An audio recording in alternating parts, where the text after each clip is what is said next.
I've been researching young drivers for over 20 years now.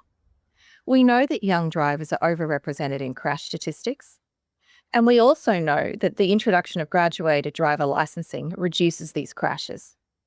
Research tells us that depending on what is included in the specific scheme, whether it's a minimum number of supervised hours of driving practice while on a learner license, peer passenger restrictions, or limits on nighttime driving once the young person obtains their driver's license, can reduce these crashes by between 20 and 40%. I consider the introduction of an evidence-based graduated driver licensing system to be a key countermeasure designed to save lives. When it comes to graduated driver licensing, the evidence is clear. It plays a vital role in protecting young drivers, passengers, and the wider public. It is, however, not a silver bullet, but it strengthens the whole safe system, supporting education, enforcement, and parents and guardians. Where GDL laws are weak, young people and their families face greater risk. GDL provides an opportunity for a safer start, and government has a responsibility to act. I support the introduction of GDL because it's the only evidence-based intervention we have that we know works everywhere it's been implemented, and it's by far the best way of designing the licensing system, understanding how people actually learn how to drive. It's an important way of protecting young people when they embark on their driving journey, and it's one that we know that works right now. I've been advocating for the introduction of GDL for over 17 years. The evidence shows quite clearly that GDL reduces crashes, casualties, and fatalities associated with young driver crashes. That burden is felt by all road users, not just the young drivers themselves. And by reducing the burden of these crashes, then we'll reduce the overall burden on the NHS. At the AA and the AA Charitable Trust, we advocate a system of graduated driving licenses, whereby you save people's lives by limiting the number of peer-age passengers for the first 6 months. In 2023, over 260 young people lost their lives on the road of the UK. So I support increased training and testing.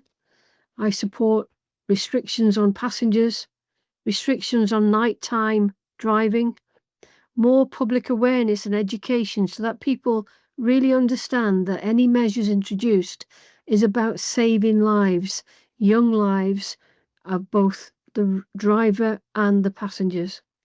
We've seen evidence from other countries that show it does reduce accidents, it does save lives, young lives, it does make roads safer for everyone, it does start to address that inequality between rural and urban road risk, and quite simply, it protects young and novice drivers.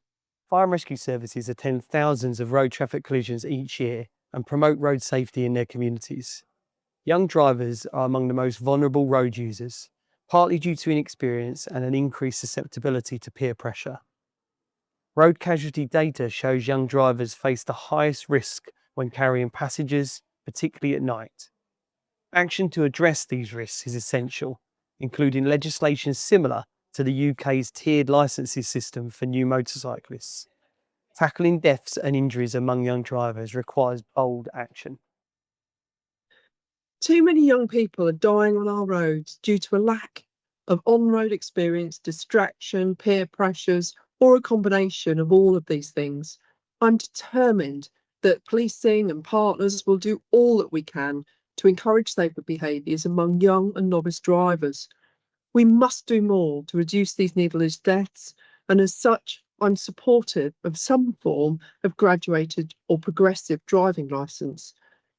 There would likely need to be some exemptions, such as travelling for work, but on the whole, I have real confidence in police officers to enforce the law in a legitimate and proportionate way.